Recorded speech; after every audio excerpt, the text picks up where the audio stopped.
नमस्कार मंडळी. तर आज मी तुमच्याबरोबर शेअर करणार आहे झटपट स्नॅक रेसिपी.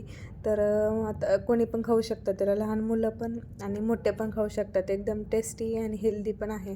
तर इथं कढईमध्ये ना मी चमचाभर तूप घेतलेले. आता त्याच्यामध्ये ना हे मखाणे जे आहेत ना ते टाकून घ्यायचे आणि चांगले ते कुरकुरीत होईपर्यंत ते परतून घ्यायचे कढईमध्ये.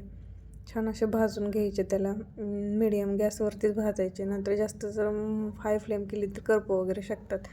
तर मीडियम गॅसवरती छान असे कुरकुरीत भाजून घ्यायचे आणि त्याच्यानंतर मग एका प्लेटमध्ये काढून घ्यायचे ते मखाणे.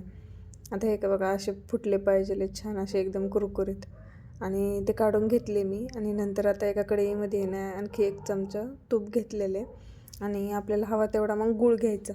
गूळ हा म्हणजे थंडीच्या दिवसात खाल्लेला चांगला असते, तर मग गूळ घेतलेला आहे. आणि ते वितळला गूळ की लगेच त्याच्यामध्ये जे आपण म्हणजे भाजलेले जे मखाणे आहेत ना तर ते टाकून घ्यायचे आणि चांगलं मिक्स करून घ्यायचं आणि गॅस बंद करायचा. छान मिक्स झाल्यानंतर एका प्लेटमध्ये काढून घ्यायचं आणि एकदम थंड झालं की नंतर ते एकमेकाला चिटकलेलं असतं ना गुळामुळे, तर मग सेपरेट करून घ्यायचं.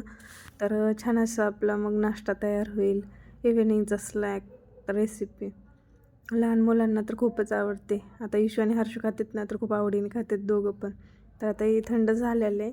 तर त्याच्यानंतर मग असं काढून घेतलेलं आहे मी. तर किती छान दिसते पण बघा, आणि खायला तर एकदम टेस्टी लागते.